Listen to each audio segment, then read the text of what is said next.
Hello.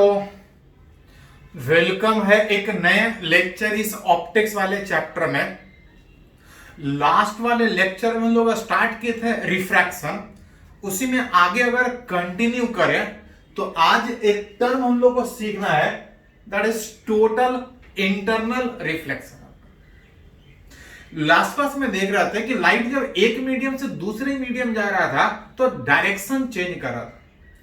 उस direction के change करने के कारण हो क्या रहा था कि ऑब्जेक्ट अगर किसी और मीडियम में था, देख अगर किसी और मीडियम से रहे थे, तो लाइट के डायरेक्शन चेंज होने के कारण ऑब्जेक्ट जहां था वहां दिखने के बजाय कहीं और दिखता था, तो उसको हम लोग बोलते थे कि ऑब्जेक्ट नहीं, उसका हमको इमेज दिख रहा है। इमेज कहां दिखेगा, इमेज कितने वेलोसिटी से मूव करता हुआ दिखेगा, इमेज किस तरह से बनेगा, सारा लास्ट क्लास लेक्चर में सीखे थे।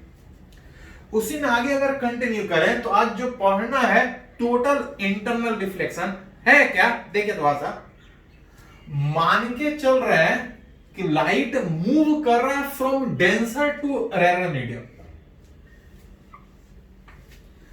बाउंड्री के एक साइड कोई और मीडियम, इधर कोई और मीडियम, जिसमें इसको हम लोग डेंसर मान के चल रहे हैं, इसका कुछ रेयर में कुछ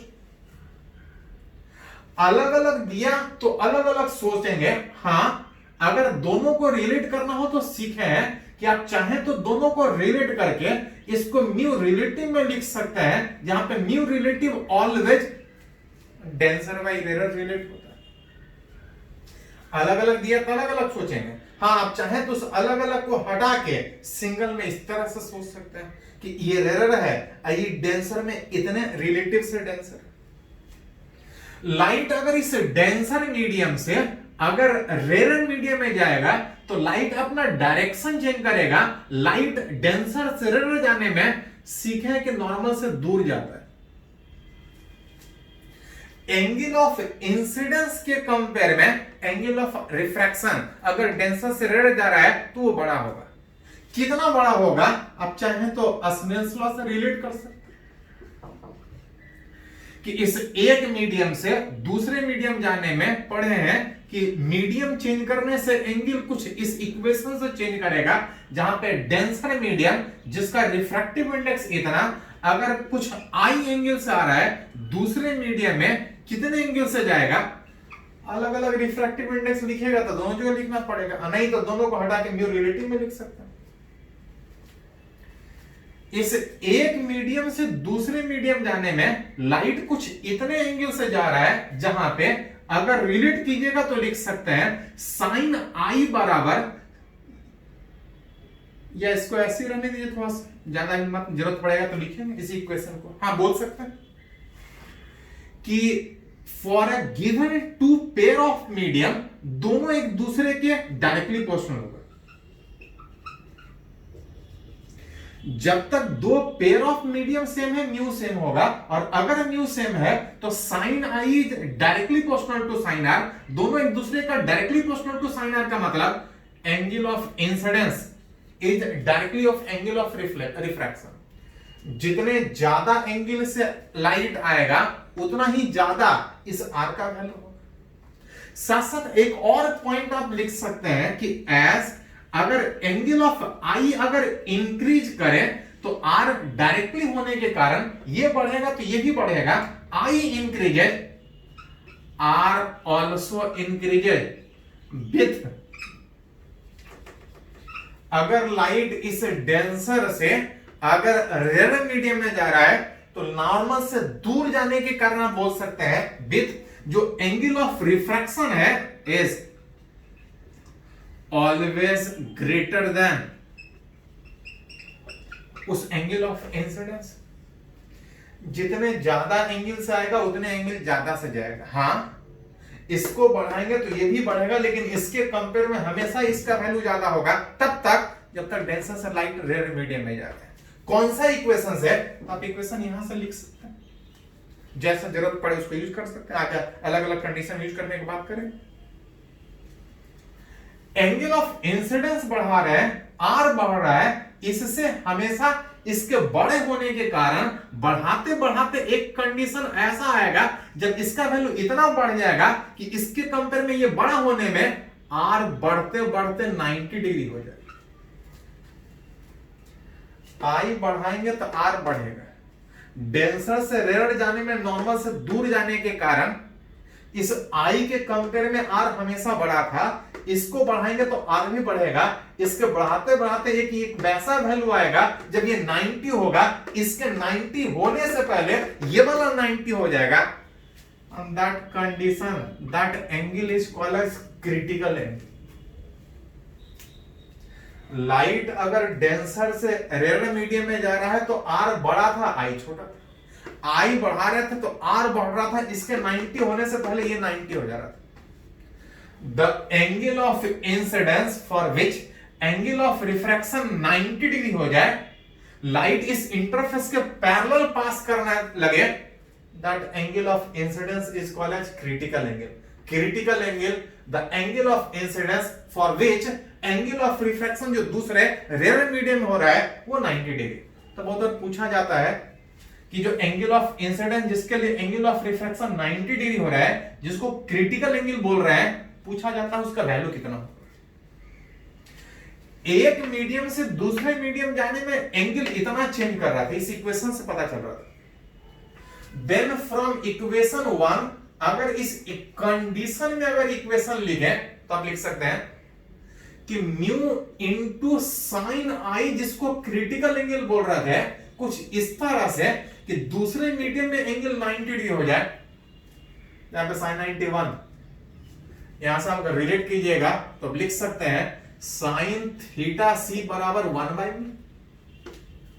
साइन थीटा सी बराबर 1/μ का मतलब दैट इज थीटा सी बराबर साइन इनवर्स 1/μ। मतलब लाइट को कितने एंगल से इंसिडेंस करवाए कि डेंसर से रेयर जाने में ये इंटरफेस के पैरेलली मूव करे, एंगल ऑफ रिफ्रैक्शन 90 डिग्री हो जाए, that angle of incidence is called as critical angle, जिसका वैल्यू साइन इनवर्स 1/μ किस पे डिपेंड कर रहा है, वेयर म्यू उस पेयर ऑफ मीडियम, यहां पे mu is relative refractive index, और उस रिलेटिव रिफ्रैक्टिव इंडेक्स का वैल्यू अगर उस पेयर ऑफ मीडियम का म्यू पता है तो आप रिलेट कर सकते हैं कि कितने एंगल से लाइट आए कि दूसरे मीडियम में जाने के बजाय उस इंटरफेस के पैरेलल है। जहां पे इस इक्वेशन फ्रॉम इक्वेशन अगर 1 ऑल्सो अगर रिलेट करें, ऑल्सो फ्रॉम इक्वेशन अगर 1, अगर उस इक्वेशन 1 को अगर साइन आर बराबर जो म्यू इंटू साइन आई था, अगर इस म्यू को हटा के साइन थीटा सी के टर्म में लिखे, आप इसको हटा के साइन थीटा सी ऐसा लिख सकते हैं।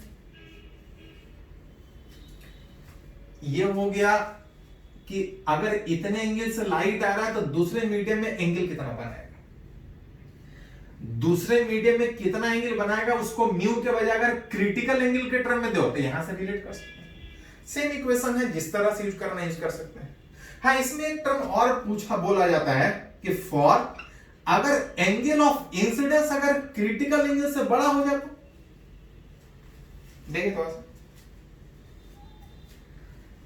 जितने ज्यादा एंगल्स आ रहा था उतना ज्यादा था, लेकिन इसके कंपेयर में ये हमेशा ज्यादा था। बढ़ा रहे थे ये बढ़ रहा था, इसके 90 होने से पहले ये 90 हो गया, that angle is called critical angle. अगर लाइट अगर उससे भी ज्यादा एंगल से आता, एंगल ऑफ इंसिडेंस अगर क्रिटिकल से भी बढ़ जाता, तो इतने एंगल पे 90 पे जा रहा है, अगर इससे एंगल ज्यादा बढ़ जाएगा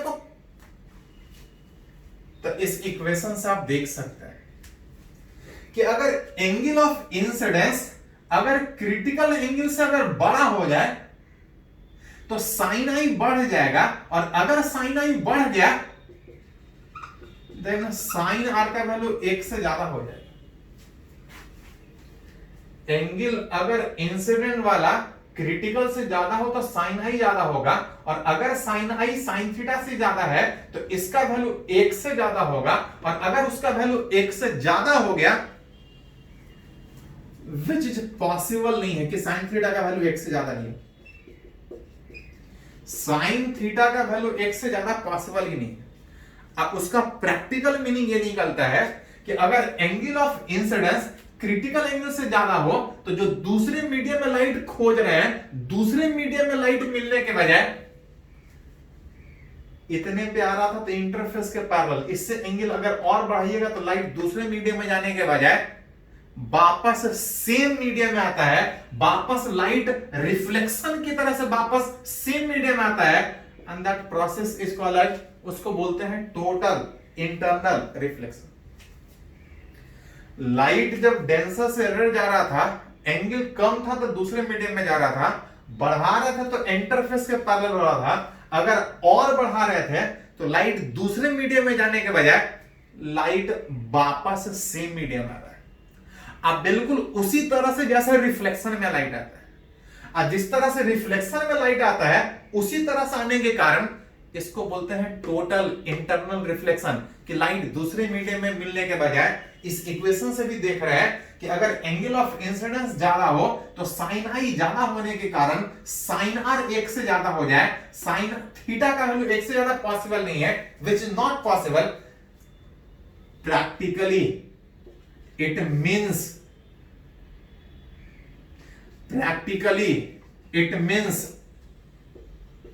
there is no refracted ray, दूसरे मीडियम में लाइट जाएगा ही नहीं, सारा का सारा लाइट वापस सेम मीडियम में आएगा, and all light reflected in same medium and it is called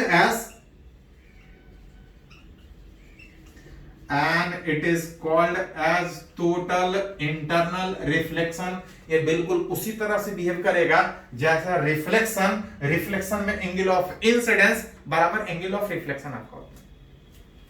question उठता है किसको हम रिफ्लेक्शन बोल सकते हैं, कभी कभी ये पूछा जाता है why it is called as total internal reflection. तो एक्चुअली पढ़े हैं लास्ट क्लास में, लास्ट वाले लेक्चर में एक एग्जांपल किए थे कि जब लाइट एक मीडियम से दूसरे मीडियम जा रहा था तो मीडियम चाहे कितना भी ट्रांसपेरेंट हो या कितना भी सिल्वर्ड किया हुआ हो, जब भी होता था रिफ्लेक्शन होता था और रिफ्रैक्शन दोनों होता था। जितना भी लाइट आता था कुछ हिस्सा रिफ्लेक्ट करता था और कुछ हिस्सा दूसरे मीडियम में जाता था। इरेस्पेक्टिव ऑफ मीडियम चाहे जैसा भी हो, कुछ ना कुछ रिफ्लेक्ट भी करेगा और कुछ ना कुछ ट्रांसमिट भी करेगा।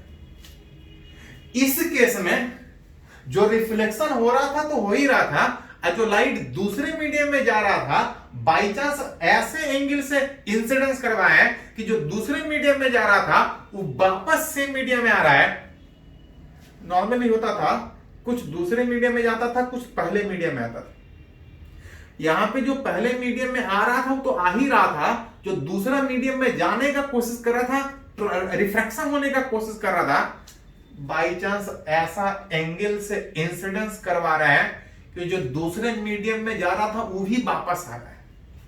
सारा का सारा लाइट वापस आ रहा है, मतलब इस एक पॉसिबल कंडीशन में अगर बात कीजिएगा तो दूसरा मीडियम में एक भी लाइट नहीं जा रहा, सारा का सारा रिफ्लेक्ट ही कर रहा है, and that's why it is called as total internal reflection. जहां पे कभी कभी ये भी पूछा जाता है कि टोटल इंटरनल रिफ्लेक्शन से जो इमेज बनेगा उसका ब्राइटनेस बहुत ज्यादा होता है। नॉर्मल कंडीशन में रिफ्लेक्शन भी होगा और रिफ्रैक्शन भी होगा, लेकिन इस केस में सारा का सारा लाइट रिफ्लेक्ट कर रहा है, जिसको हम टोटल इंटरनल रिफ्लेक्शन बोल रहे हैं। और इस टोटल इंटरनल रिफ्लेक्शन से जो इमेज बनता है उसका ब्राइटनेस बहुत ज्यादा होता है, क्योंकि मैक्सिमम लाइट से इमेज बनने का बात यहां पर होता है। तो कंडीशन तो बड़ा सिंपल है कि अगर क्रिटिकल एंगल से कम हो तो लाइट दूसरे मीडियम में जाएगा, क्रिटिकल एंगल से कम हो तो दूसरे मीडियम में जाएगा। सिंपल इक्वेशन आप लिख सकते हैं। अगर क्रिटिकल एंगल से जाए तो दूसरे मीडियम में 90 डिग्री से जाएगा, अगर क्रिटिकल एंगल से ज्यादा से जाए तो दूसरे मीडियम में जाने के बजाय वापस सारा का सारा लाइट सेम मीडियम में आएगा, and that process is called as total internal reflection. Formula बहुत सिंपल है, ये कंडीशन आप खाली ध्यान में रख सकते हैं। क्रिटिकल एंगल कितना है, एंगल ऑफ इंसिडेंस क्रिटिकल से बड़ा होगा तो क्या होगा, कम होगा तो क्या होगा, बाकी तो फॉर्मूला सिंपल है। फॉर्मूला सिंपल है, कंडीशन सिंपल है। थोड़ा सा न्यूमेरिकली किस तरह से पूछा जाता है, कुछ न्यूमेरिकल पहले देख लेते हैं, इसको थोड़ा नोट कर लीजिए।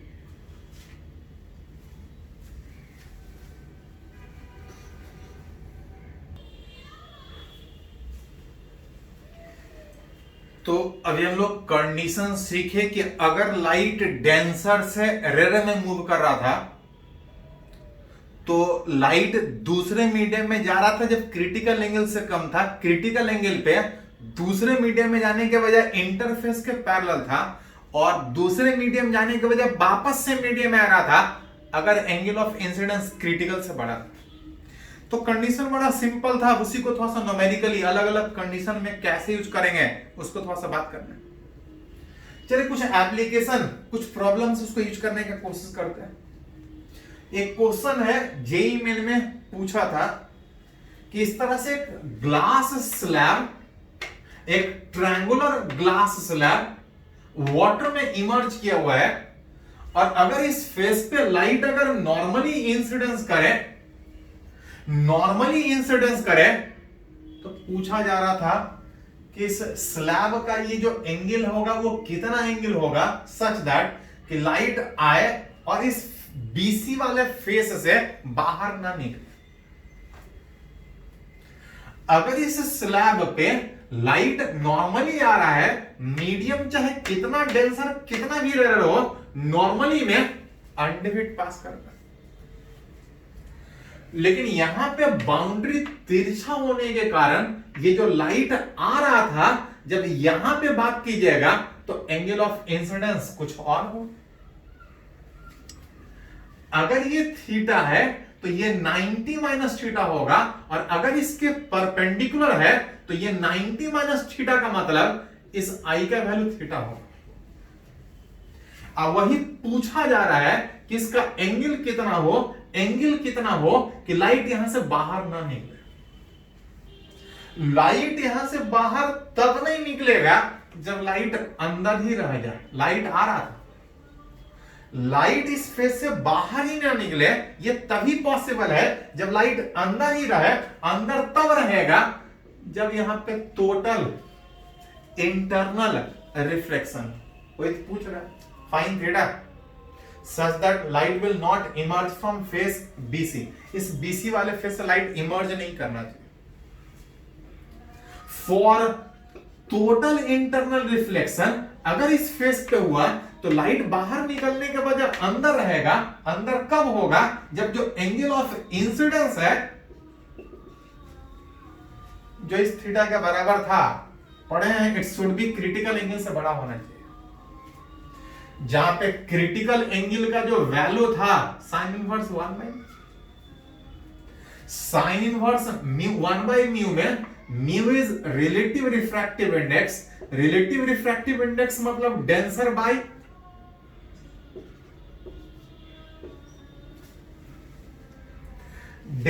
बाय रेयर में लाइट जब डेंसर से रेयर में आने का कोशिश करेगा तो दूसरे मीडियम जाने के बजाय सेम मीडियम में रहेगा। मतलब ये डेंसर ये रेयर उल्टा। ग्लास स्लैब का रिफ्रैक्टिव इंडेक्स कितना होता है 3/2, वाटर का 4/2। यहां पे ये वाला डेंसर ये वाला रेयर में डेंसर हो गया 3/2 और रेयर हो गया 4/2। सिंपल एक कंडीशन था कि लाइट बाहर नहीं निकलना चाहिए। बाहर तब नहीं निकलेगा जब इस फेस पर टोटल इंटरनल रिफ्लेक्शन होगा। टोटल इंटरनल रिफ्लेक्शन का मतलब लाइट वापस सेम मीडियम में जाना चाहिए। ऐसा तब पॉसिबल होगा जब इस एंगल जो हमसे पूछा गया था यही वाला एंगल ये क्रिटिकल एंगल से बड़ा हो, जो कि condition sine inverse 1 by mu है। Mu is relative refractive index, denser by rare. इस बाउंड्री पे ये डेंसर होगा ये रेयर होगा 3/2 बाय रेयर में 4/2। थोड़ा सा अरेंज करो बच्चे, जो थीटा चाहिए वो should be greater than sine inverse. यहां से अरेंज कीजिएगा तो 9 ऊपर आएगा, ये 8 नीचे, 8 और ऊपर जाएगा, ये साइन इनवर्स 8। यही तो हमसे पूछा एंगल ऑफ इंसिडेंस, उस प्रिज्म का एंगल वो थीटा कितना हो आप बैठा सकते हैं। अब उसको जिस तरह से यूज करना है कीजिए, जितना बार यूज करना है, एक लाइन में 3 लाइन में यूज कर सकते हैं। बिल्कुल इसी तरह से क्वेश्चन एक आईआईटी में पूछा था। देखिए दोस्त, यहां पे ट्रायंगुलर ग्लास स्लैब मान के चल रहे थे, यहां पे एक रेक्टेंगुलर ग्लास स्लैब इस तरह से, जिसका कुछ रिफ्रैक्टिव इंडेक्स n1 दिया है। ये वाला रिफ्रैक्टिव इंडेक्स n1 और सराउंडिंग का रिफ्रैक्टिव इंडेक्स n2, लाइट जब डेंसर से रेयर जाने में ये रेयर होगा,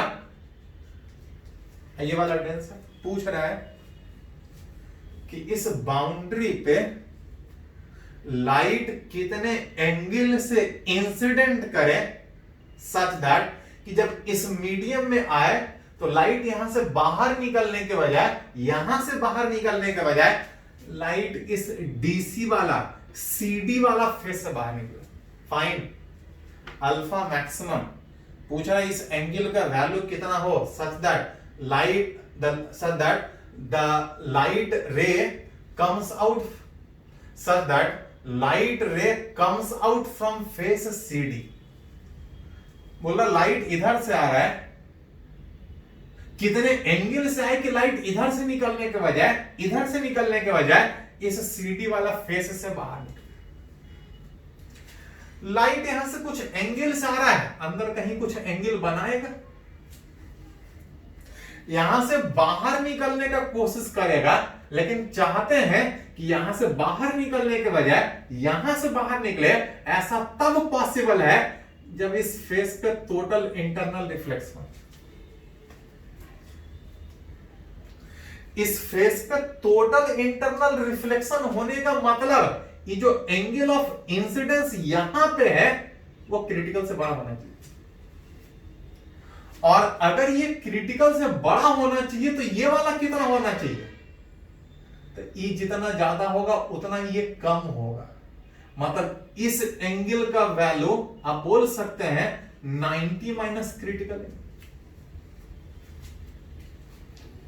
फिर से देखें, बोल रहा है कि एक स्लैब जिसका रिफ्रैक्टिव इंडेक्स n1 सराउंडिंग का रिफ्रैक्टिव इंडेक्स n2 में रखा हुआ, लाइट इधर से आ रहा है, अंदर जाएगा, बोल रहा है बाहर निकलने के बजाय इसी के अंदर रहे, इस तरह से इधर आए, आज जब बाहर निकलने का बात होती इधर से, एक बार जब टोटल इंटरनल रिफ्लेक्शन हो जाएगा तो चाहे इधर भी आए यहां भी टोटल इंटरनल रिफ्लेक्शन होगा, क्योंकि अगर बाउंड्री पैरेलल है और दोनों तरफ अगर मीडियम एक ही जैसा, एक बार यहां पे टोटल इंटरनल रिफ्लेक्शन हो गया तो वही कंडीशन यहां भी होगा। मतलब यहां से बाहर नहीं निकल रहा है तो यहां से ही बाहर नहीं निकलेगा, जब भी बाहर निकलेगा ये सीडी जो क्वेश्चन में पूछा जा रहा है,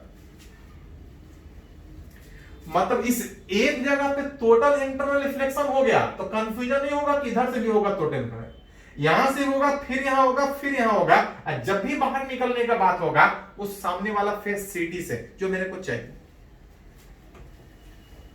ऐसा तब पॉसिबल है जब यहां पे टोटल इंटरनल रिफ्लेक्शन हो। यहां पे टोटल इंटरनल रिफ्लेक्शन तब होगा जब एंगल ऑफ इंसिडेंस क्रिटिकल से बड़ा हो। यहां पे एंगल ऑफ इंसिडेंस क्रिटिकल से बड़ा होने का मतलब ये वाला एंगल कम होना चाहिए, और अगर ये कम है तो ये भी कम होगा, कम होगा तभी तो मैक्सिमम पूछा कि मैक्सिमम कितने एंगल पे लाइट है। फ्रॉम स्नेल्स लॉ हमको इस फेस पे पूछा है, at face A B light इस मीडियम दैट इज n2 वाले मीडियम में कितने एंगल, वही तो अल्फा मैक्सिमम पूछा है। इस मीडियम में रिफ्रैक्टिव इंडेक्स n1, एंगल कितना 90 माइनस थीटा से, हाँ ये कम होगा ये भी कम, that is a maximum limit जो हमसे पूछा है, क्योंकि ये कम होगा तो ये ज्यादा होगा, ज्यादा होगा तभी लाइट दूसरे मीडियम में जाने के बजाय अंदर ही रहे।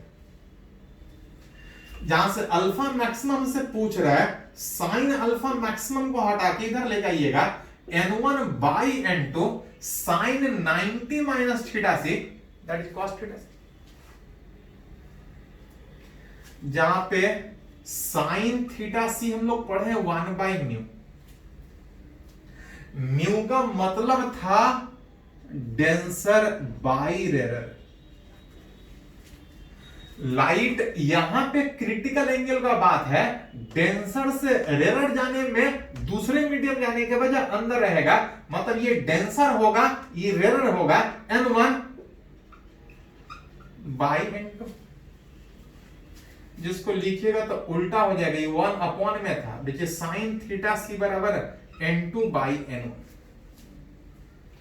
अब इसको जैसा यूज करना है यूज कर सकते हैं। अल्फा मैक्सिमम बराबर एन, सॉरी साइन को उधर लेके जाइएगा, sine inverse n1 by n2 cos theta c, जिसको आंसर लिखना हो तो n1 by n2 cos theta सी को हटा के sine inverse n2 by n1 लिख सकते हैं। इसी को हटा के लिखना चाहे तो n1 by n2 cos theta सी बराबर, तो साइन थीटा बराबर इतना, तो cos थीटा कितना, डायरेक्ट लिख सकते हैं under root 1 minus sine square theta, that is n2 by n1 का होल स्क्वायर। जिसके टर्म में आंसर लिखना हो, आंसर इसके टर्म में लिखना हो, थीटा सी की जगह पे ऐसा लिख सकते हैं या ऐसे ही छोड़ सकते हैं, या इस तरह से आप अरेंज, जिसके टर्म में आंसर बोलेगा उसके टर्म में आंसर लिखेंगे, ऑप्शन पे डिपेंड करता है। चलिए इसको थोड़ा सा लिखें, आगे कुछ और एग्जांपल सीखते हैं।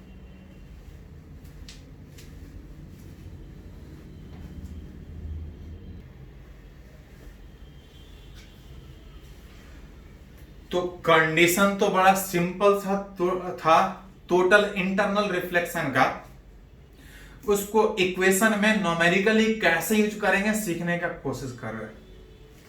चलिए एक और एग्जांपल से सीखने का कोशिश करते हैं। ये भी आईआईटी में पूछा था कि बीच में एक ट्रांसपेरेंट मटेरियल और दोनों तरफ कुछ थिकनेस का कोटिंग किया हुआ है, मतलब एक लेयर अलग है एक लेयर है, इसका रिफ्रैक्टिव इंडेक्स 2, इस मटेरियल का रिफ्रैक्टिव इंडेक्स √2, इस इधर इस मटेरियल का रिफ्रैक्टिव इंडेक्स √3। बोल रहा है कि अगर लाइट इस मीडियम में कुछ एंगल से आ रहा है तो पूछा जा रहा है कि इस एंगल ऑफ इंसिडेंस का वैल्यू कितना हो कि लाइट इस फेस से बाहर निकलने के बजाय जब लाइट आए तो इधर वापस आ जाए, और जब इधर आए तो फिर वापस इधर आए, और इस तरह से टोटल इंटरनल रिफ्लेक्शन में इधर उधर बाहर निकलने के बजाय इस बीडी वाला, इस स्लैब में लाइट इधर से आ रहा है, इधर कोई और मीडियम लाइट लेकिन बोल रहा है उधर जाने के बजाय वापस इधर आ जाए, यहां से जब इस फेस पे आएगा तो बोल रहा है इधर जाने के बजाय अंदर हो जाए, इस तरह से चाहे जितना बार रिफ्लेक्ट करना करे, एक बार अगर टोटल इंटरनल रिफ्लेक्शन हो गया तो हर जगह उसी तरह से होगा। अब बोल रहा है कि साइड वाला फेस से बाहर निकलने के बजाय सामने वाला फेस से बाहर निकले। फाइन, इस लाइट का angle of incidence such that light will only emerge from इस फेस बीडी, उस फेस बीडी से बाहर निकले, साइड से बाहर ही ना निकले। सीखे हैं कि लाइट साइड से बाहर नहीं निकलेगा जब यहां पे टोटल इंटरनल रिफ्लेक्शन हो। फॉर टोटल इंटरनल रिफ्लेक्शन अगर एट फेस AB पे बात करें तो ऐसा तब पॉसिबल है जब एंगल ऑफ इंसिडेंस, जब एंगल ऑफ इंसिडेंस क्रिटिकल से बड़ा। अब इस क्रिटिकल का वैल्यू कितना, साइन इनवर्स 1/μ, जहां पे इस म्यू का वैल्यू कितना, तो म्यू मतलब relative, that is denser by rare.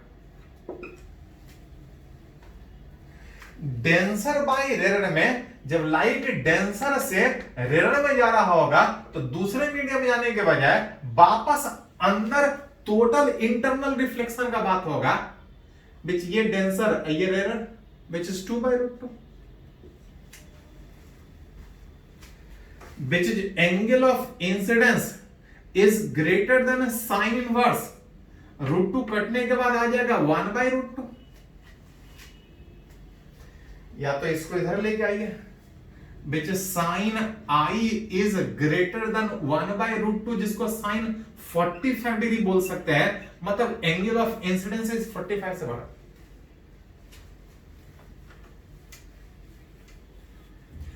अगर लाइट 45 डिग्री से बड़ा हो तो लाइट यहां से बाहर निकलने के बजाय वापस इधर आ जाएगा,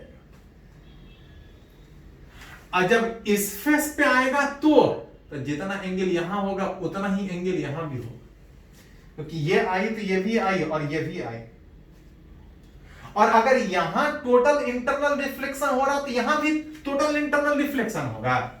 तो होता जैसा इधर मीडियम है अगर वैसा ही इधर मीडियम होता तो जैसा यहां पे टोटल इंटरनल रिफ्लेक्शन होता उसी कंडीशन में यहां भी टोटल इंटरनल रिफ्लेक्शन होता। एक बार होता तो उसी तरह से बार बार होता, फिर लाइट इधर बाहर निकलता है। लेकिन इधर कुछ और मीडियम है, इधर कुछ और मीडियम है, मतलब जो कंडीशन टोटल इंटरनल रिफ्लेक्शन का यहां पे होगा वो कंडीशन यहां पे नहीं होगा, क्योंकि मीडियम चेंज कर रहा है।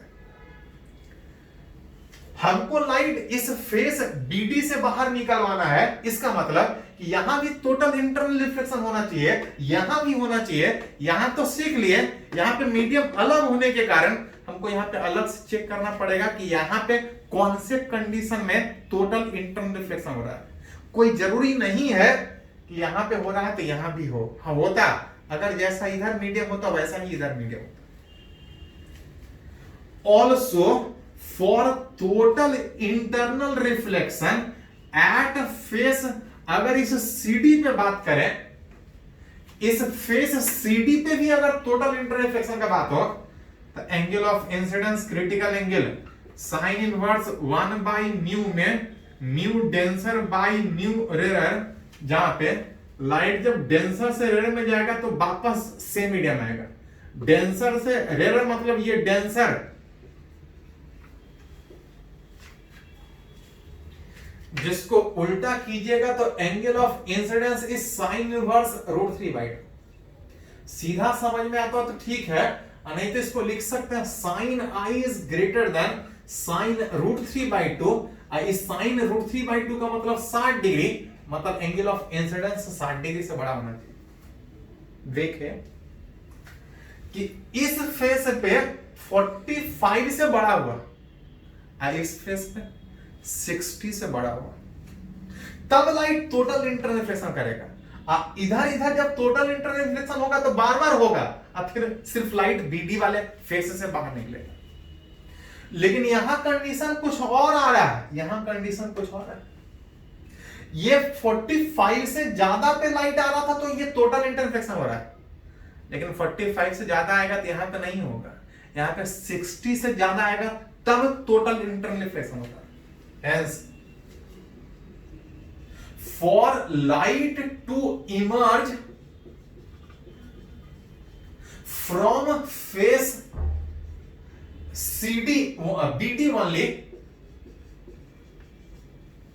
angle of incidence यहां पे 45 ज्यादा था, यहां पे 60 से ज्यादा, 45 ज्यादा यहां पे हो जाएगा लेकिन यहां नहीं होगा। लेकिन अगर 60 से ज्यादा हो तो यहां भी होगा और यहां भी होगा, क्योंकि यहाँ पे 45 से ही ज्यादा चाहिए, लेकिन यहाँ पे 60 से ज्यादा चाहिए। तो 60 से ज्यादा होगा, आएगा लाइट, तो यहां भी टोटल इंटरनल रिफ्लेक्शन होगा, यहां भी टोटल इंटरनल रिफ्लेक्शन होगा। मतलब अगर दोनों फेस पे अगर चाहते हैं कि लाइट अगर टोटल इंटरनल रिफ्लेक्शन में हो तो ऐसा तब पॉसिबल है जब एंगल ऑफ इंसिडेंस 60 से बड़ा होगा, तब जाके यहां भी टोटल इंटरनल रिफ्लेक्शन होगा, यहां भी टोटल इंटरनल रिफ्लेक्शन होगा। और जब दोनों फेस पे टोटल इंटरनल रिफ्लेक्शन होना स्टार्ट हुआ तो चाहे जितना बार भी टकराए वो हर हमेशा सेम मीडियम में आएगा, और सिर्फ कौन सा फेस से बाहर निकलेगा, BD वाला फेस। तो एक फेस नहीं, दोनों फेस पे उस तरह से आपको चेक करना पड़ेगा। चलिए इसको थोड़ा सा नोट करो, तो कुछ और एग्जांपल इसमें हम लोग बात करते हैं।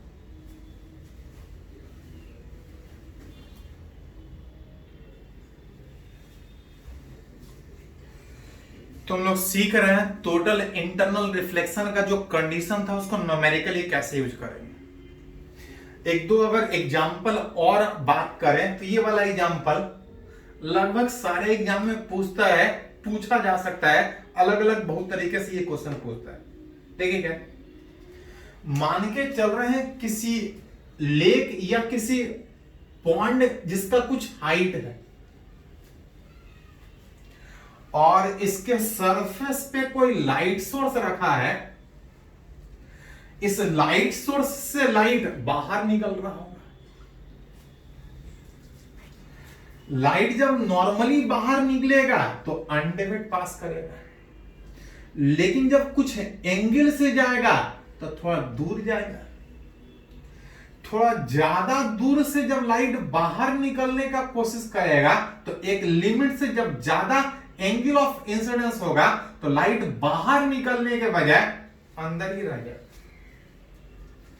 मतलब एक लिमिट से जब ज्यादा दूर से लाइट बाहर निकलने का कोशिश करेगा तो बाहर निकलने के बाद जब अंदर ही रहेगा, अंदर रहने का मतलब कि हमको कुछ ही दूर से लाइट बाहर निकलता हुआ दिखाई देगा, उसके बाद हमको लाइट बाहर निकलता हुआ दिखाई नहीं देगा।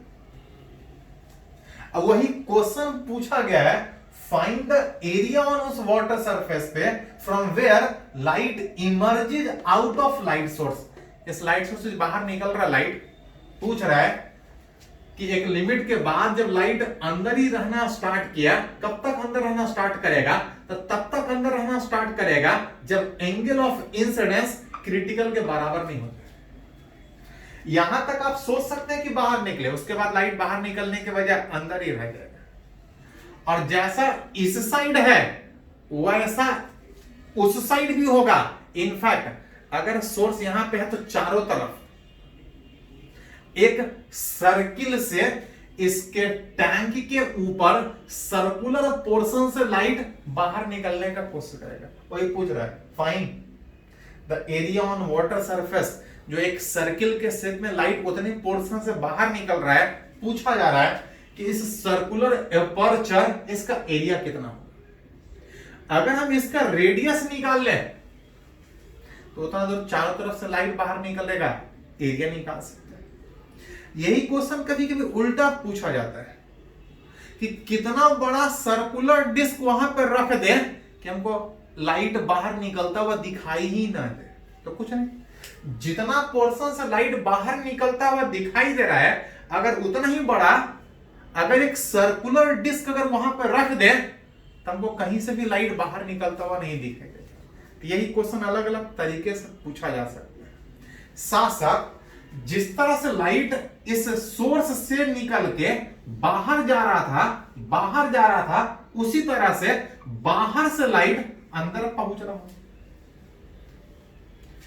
इधर से सोचिए चाहे इधर से सोचिए सिर्फ। तो कभी कभी ये भी क्वेश्चन पूछा जाता है कि अगर कोई फिश अगर किसी पॉन्ड में है तो उसको बाहर का कितना दुनिया दिखाई दे रहा होगा, कितना बाहर का वर्ल्ड वो देख पा रहा होगा। तो जैसा इस सोर्स से जितने पोर्शन से लाइट बाहर निकल रहा था, उतने ही पोर्शन बाहर से लाइट इसके पास पहुंच रहा होगा, तो उसको इतना ही दुनिया बाहर का दिखाई दे रहा होगा। तो एक ही क्वेश्चन अलग अलग तरीके से पूछा जाता है। आप बोल सकते हैं कि लाइट विल इमर्जेज, लाइट बाहर निकलेगा, इमर्ज करेगा, तब तक बाहर निकलेगा जब तक angle of incidence critical angle के बराबर। अगर इससे ज्यादा सोचिएगा तो लाइट बाहर ही नहीं निकलेगा, अंदर ही रह जाएगा। लेकिन बोल रहा लाइट बाहर निकलना चाहिए। बाहर निकलने में साइन आई बराबर साइन थीटा सी में, साइन थीटा सी 1 में, जहां पे साइन आई जो एंगल ऑफ इंसिडेंस है, एंगल ऑफ इंसिडेंस नहीं, इस एंगल को हटा के हमको डिस्टेंस सोचना है। साइन थीटा का परपेंडिकुलर बाय हाइपोटेनस में साइन आई बराबर perpendicular r by under root r square plus h square, जिसमें हमको आर चाहिए, ऊपर भी है नीचे भी है। क्रॉस मल्टीप्लाई करके अगर स्क्वायर कीजिएगा तो म्यू स्क्वायर आर स्क्वायर बराबर r square plus h square. R square को अगर एक साइड लेके आइएगा तो आर स्क्वायर बराबर h square by mu square minus 1। यहां से आर निकालिएगा तो लिख सकते हैं इतने रेडियस, चारों तरफ से लाइट बाहर निकलेगा। रेडियस नहीं, एरिया पूछा था। एरिया विच एरिया का बात कीजिएगा तो एक सर्किल बनेगा पाई आर स्क्वायर में pi h square by mu square minus. इतना पोर्शन से लाइट बाहर निकलेगा। उतना बड़ा डिस्क रख दीजिएगा उस जगह पे तो लाइट बाहर ही नहीं निकलेगा। बाहर का उतना ही एरिया का दुनिया, वर्ल्ड, उस अगर वहां पे फिश है तो उसको दिखाई देगा। तो एक ही क्वेश्चन अलग अलग तरीके से। अब इसी पे बेस्ड एक आईआईटी एडवांस में क्वेश्चन पूछा था कि एक सोर्स, लाइट सोर्स, इसके ऊपर एक ब्लॉक रखा है ट्रांसपेरेंट जिसका रिफ्रैक्टिव इंडेक्स दिया है।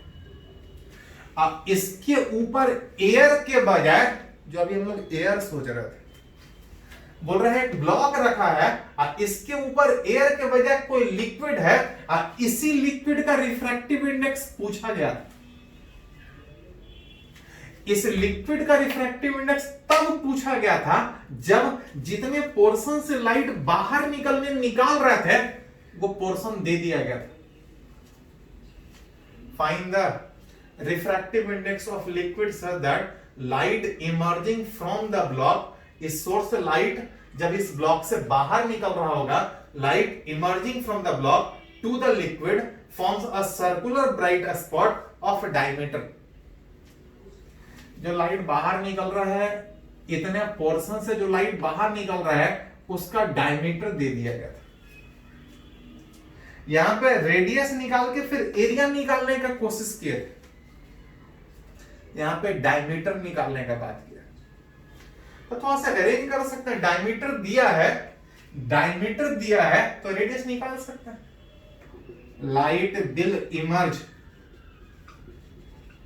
लाइट इमर्ज करेगा जब तक एंगल ऑफ इंसिडेंस क्रिटिकल के बराबर हो, which is sin I बराबर sin theta c, that is 1 by mu is relative refractive index। यहां पे कुछ और, यहां पे कुछ और, डेंसर बाई रेयर में जब लाइट डेंसर से रेयर में जा रहा होगा तो ई वाला डेंसर, ई वाला रेयर जो मेरे को चाहिए, जहां पे साइन आई जो एंगल ऑफ इंसिडेंस था, जो एंगल ऑफ इंसिडेंस है, अगर उसको आगे हटा के डिस्टेंस के टर्म में लिखें तो साइन आई बराबर आप लिख सकते हैं। अगर इसको रेडियस के टर्म में लिखेगा तो r बाई, अगर ये h था तो r by under root h square plus r square is equal to आ जाएगा म्यू बाई 2.72,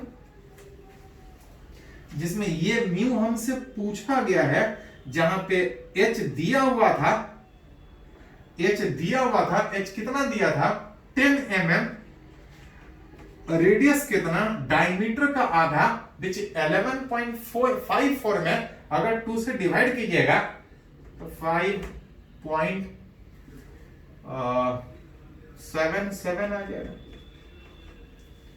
h और r का वैल्यू बैठा दीजिए, म्यू वहां से बाहर निकल जाएगा, एक ही अननोन दिख रहा है। IIT एडवांस में पूछा तो सेम तरीके से बहुत सारे एग्जांपल पूछा है, चलिए इसको नोट कीजिए पहले।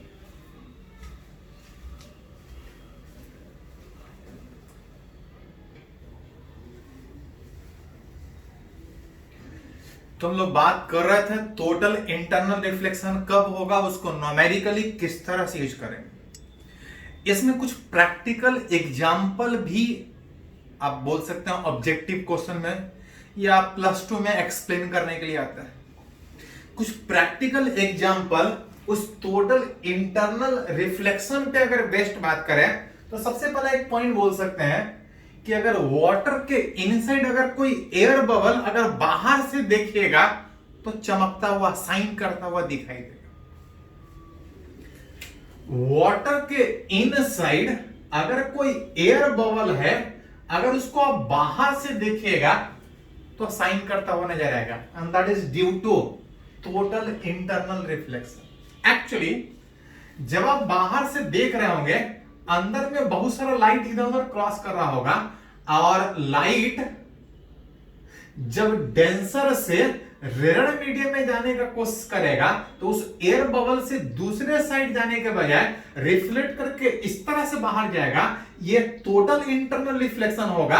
और जब बाहर इससे आप देखिएगा तब टोटल इंटरनल रिफ्लेक्शन में सीखे हैं कि लाइट मैक्सिमम इंटेंसिटी, सारा का सारा लाइट उधर ही जाता दिखाई देगा। मतलब आपको लगेगा कि जो सारा पोर्शन से लाइट था, यहां के कंपेयर में लाइट हमारे पास ज्यादा पहुंच रहा है। मतलब जो एयर बबल उस वाटर के इनसाइड जो आपको दिख रहा है वो साइन करता हुआ नजर आएगा, that is due to total internal reflection. And air bubble in water shine due to total internal reflection at its उस आउटर सरफेस, उस एयर बबल के आउटर सरफेस पे जब लाइट आएगा तो डेंसर से रेयर जाने में, यहाँ पे एयर था, ये डेंसर था, डेंसर से रेयर जाने में लाइट दूसरे मीडियम में जाने के बजाय इधर जाएगा। जब बाहर से देखिएगा तो आपको साइन करता हुआ नजर आएगा। इसी तरह से एक और प्रैक्टिकल एग्जांपल अगर बात कीजिएगा, डायमंड थोड़ा कॉस्टली होता है। कॉस्टली इसलिए होता है क्योंकि वो चमकता है, साइन करता है, स्पार्क करता है। डायमंड स्पार्क किसके कारण करता है? That is again due to total internal reflection. Actually जो डायमंड मटेरियल और ग्लास मटेरियल में ज्यादा कोई अंतर नहीं है। एक नॉर्मल ग्लास अगर आप देखते हैं, एक डायमंड देखते हैं, दोनों में अंतर नहीं, बस अंतर एक ही चीज का है, रिफ्रैक्टिव इंडेक्स का। डायमंड का रिफ्रैक्टिव इंडेक्स बहुत ज्यादा होता है। डायमंड का रिफ्रैक्टिव इंडेक्स लगभग वाटर का 1.5 सॉरी ग्लास का 1.5 होता है। 1.5 से ये बहुत ज्यादा 2.5 के आसपास उस डायमंड का रिफ्रैक्टिव इंडेक्स होता है। और जितना ज्यादा रिफ्रैक्टिव इंडेक्स होगा, क्रिटिकल एंगल उतना कम होगा। डायमंड के केस में रिफ्रैक्टिव इंडेक्स 2.5 होने के कारण जब एयर के कंपेयर में रिलेट कीजिएगा तो क्रिटिकल एंगल 24 डिग्री होता है। और जानबूझ के डायमंड का कटिंग, उसका जो डिफरेंट लेयर का जो कटिंग होता है, यह भी बहुत इंपॉर्टेंट होता है।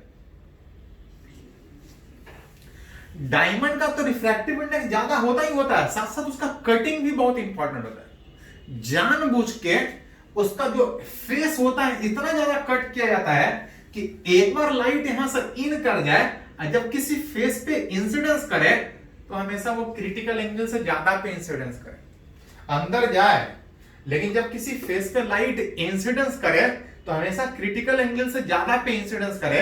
और क्रिटिकल एंगल इसका कम होने के कारण हल्का भी तिरछा जब लाइट आएगा तो लाइट बाहर निकलने के बजाय लाइट अंदर ही रह जाएगा। एक बार नहीं, वो लाइट अंदर में बार बार टोटल इंटरनल रिफ्लेक्शन के कारण बाहर निकल ही नहीं पाएगा। हाँ, कम निकलेगा बाहर। बाहर के कंपेयर में उस डायमंड के अंदर आपको लाइट ज्यादा दिखेगा, डायमंड स्पार्क करता हुआ नजर आएगा। किसके कारण? उस डायमंड का रिफ्रैक्टिव इंडेक्स ज्यादा है, क्रिटिकल एंगल कम है, और जानबूझ के डायमंड का कट इस तरह से किया जाता है कि एक बार लाइट इंटर कर जाए और किसी फेस पे जब इंसिडेंट हो तो बाहर निकलने के बजाय अंदर ही लाइट घूमते रहे। जब लाइट अंदर ही घूमते रहेगा मतलब बाहर के कंपेयर में हमेशा हमको अंदर लाइट ज्यादा दिखेगा, मतलब हमको डायमंड स्पार्क करता हुआ नजर आएगा। एज रिफ्रैक्टिव इंडेक्स डायमंड का ज्यादा था, क्रिटिकल एंगल कम था, and cutting of diamond is done such that angle of incidence is critical angle से बड़ा, so that total internal reflection will takes place at again and again। बार बार अंदर में total internal reflection हो, light बाहर ही नहीं निकल पाए, उसके कारण डायमंड स्पार्क करता है। तो शॉर्ट आंसर टाइप में +2 में, बाकी ऑब्जेक्टिव में कंपटीशन में पूछता है। एक और है, ये बहुत बार +2 में पूछा जाता है, ऑप्टिकल फाइबर का जो कम्युनिकेशन होता है। आजकल जनरली हम लोग एयर टू एयर कम्युनिकेशन का बात करते हैं, मोबाइल से बात करते हैं, लेकिन अभी भी जहां पे हैवी एप्लीकेशन का बात होता है, बहुत ज्यादा सिग्नल ट्रांसमिट करने का बात होता है, तो वहां पे ऑप्टिकल फाइबर यूज किया जाता है। What is optical fibre? तो कुछ नहीं, एक ट्रांसपेरेंट मटेरियल जिसके दोनों साइड नहीं, एक ट्रांसपेरेंट मटेरियल और चारों साइड एक लेयर ऑफ कोटिंग, जिसको चारों तरफ एक कोटिंग किया हुआ है, जिसको हम लोग क्लैडिंग बोलते हैं, और इसको बीच वाले को कोर बोलते हैं। एक ट्रांसपेरेंट मटेरियल, जानबूझ के उसके ऊपर जो लेयर चारों तरफ रहेगा, जिसको हम लोग क्लैडिंग बोलते हैं, जानबूझ के क्लैडिंग का रिफ्रैक्टिव इंडेक्स कम और कोर का रिफ्रैक्टिव इंडेक्स ज्यादा रखा जाता है, कि एक बार लाइट यहां से इन कर जाए, सिग्नल यहां से इन कर जाए, जानबूझ के ये डेंसर चूज करते हैं, और क्लैडिंग का रिफ्रैक्टिव इंडेक्स जानबूझ के कम रखते हैं, कि डेंसर से रेयर जाने में सिग्नल बाहर निकलने के बजाय इसके अंदर ही रहेगा। और अगर दोनों तरफ अगर एक ही जैसा मटेरियल है तो एक बार यहां टोटल इंटरनल रिफ्लेक्शन हो गया, वही एंगल यहां भी होगा, यहां भी टोटल इंटरनल रिफ्लेक्शन होगा, और उस टोटल इंटरनल रिफ्लेक्शन के कारण सिग्नल एक जगह से दूसरे जगह बार बार टोटल इंटरनल रिफ्लेक्शन के हेल्प से एक जगह से दूसरी जगह पहुंचा सकते हैं। ऑप्टिकल फाइबर में light that is electromagnetic wave signal in it light through a multiple total internal reflection propagate from one place to other। इस मेथड से इस ऑप्टिकल फाइबर में टोटल इंटरनल रिफ्लेक्शन से लाइट दैट इज सिग्नल एक जगह से दूसरे जगह बार बार multiple in total internal reflection के हेल्प से वो सिग्नल एक जगह से दूसरी जगह भेज सकते हैं। इस ऑप्टिकल फाइबर में signal transmitted through a core of core का रिफ्रैक्टिव इंडेक्स ज्यादा होगा, greater refractive index than surrounding coating layer called as cladding. Surrounding से जानबूझ के इसका रिफ्रैक्टिव इंडेक्स हाई रखते हैं कि जब लाइट डेंसर से रेयर में जा रहा होगा तो बाहर निकलने के बजाय अंदर ही रहेगा, और उस मल्टीपल टोटल इंटरनल रिफ्लेक्शन के कारण सिग्नल एक जगह से दूसरी जगह ट्रांसमिट कर सके। इसमें जितने अलग अलग एंगल पे भेजिएगा सारा सिग्नल एक जगह से दूसरी जगह ट्रांसमिट होगा, एक ही बार में बहुत सारा सिग्नल एक जगह से दूसरी जगह भेज सकते हैं। तो ये कुछ प्रैक्टिकल एग्जांपल है, एक दो और है, इसको नोट कर लीजिए। तो एक दो और प्रैक्टिकल एग्जांपल कभी कभी ऑब्जेक्टिव में उस तरह से पूछा जाता है, रिलेट आप कर सकते हैं, इसको थोड़ा नोट कर लीजिए।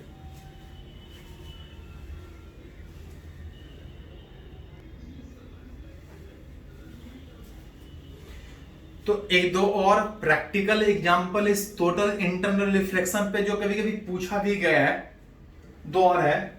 एक है मिराज, एक को बोलते हैं लूमिंग। है क्या? देखिए थोड़ा सा। एक्चुअली रिफ्रैक्टिव इंडेक्स जो मीडियम पे डिपेंड कर रहा था, एक और फैक्टर पे डिपेंड करता है, टेम्परेचर पे।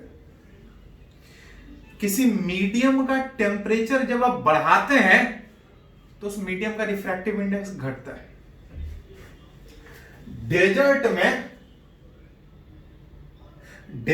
में जहां पे टेम्परेचर बहुत ज्यादा होता है, समर वाले सीजन में जब उस सरफेस का टेम्परेचर बहुत ज्यादा होता है, टेम्परेचर ज्यादा होने के कारण जैसे जैसे ऊपर जाइएगा रिफ्रैक्टिव इंडेक्स घटते जाएगा।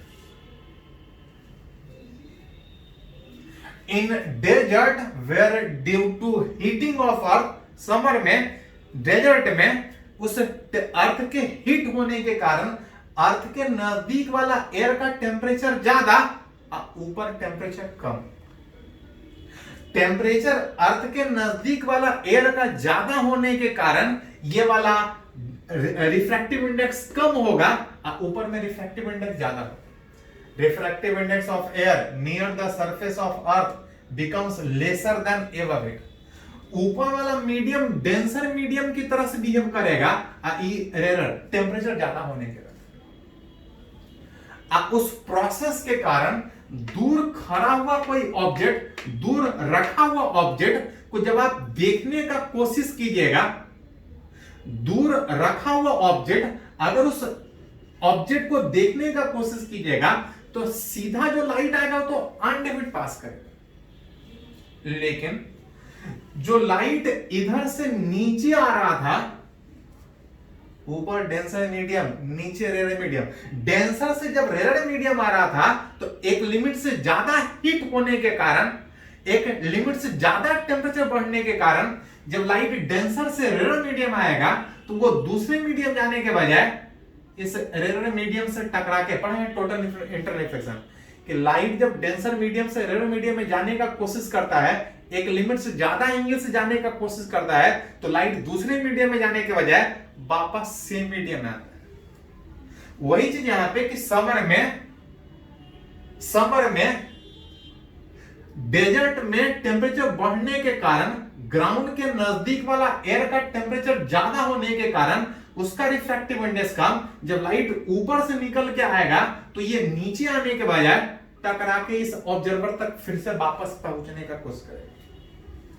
मतलब जो लाइट सीधा निकल रहा था तो सीधा पहुंचेगा, जो लाइट नीचे निकल के आ रहा था हो सकता है कि लाइट यहां से वापस इधर चला जाए। तो इसको लगता है कि सामने तो एक ऑब्जेक्ट था ही था, उसको लगेगा कि उसी ऑब्जेक्ट का रेज इधर से भी आ रहा है, जिसको बैकवर्ड कीजिएगा तो इसका उल्टा में एक इमेज बनता हुआ दिखाई देता है।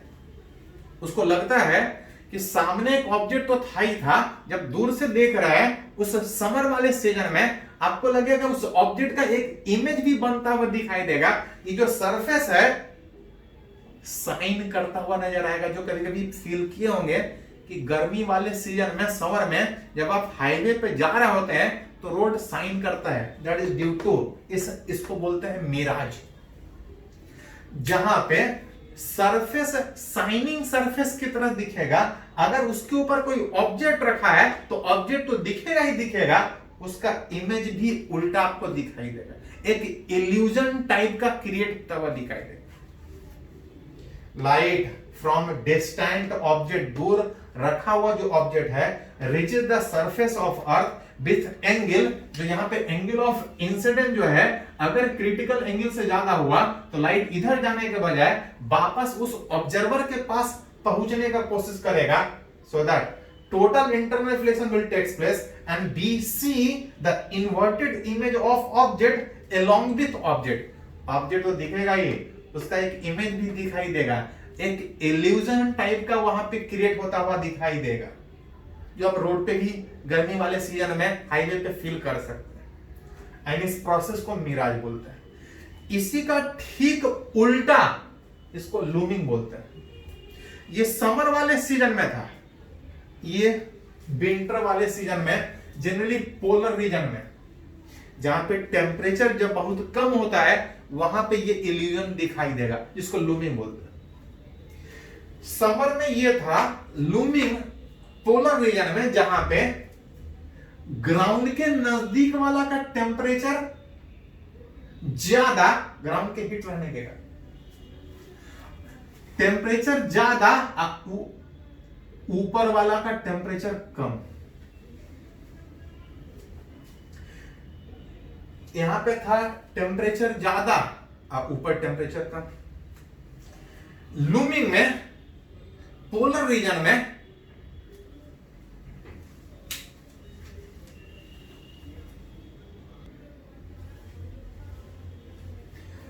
लूमिंग वाले केस में,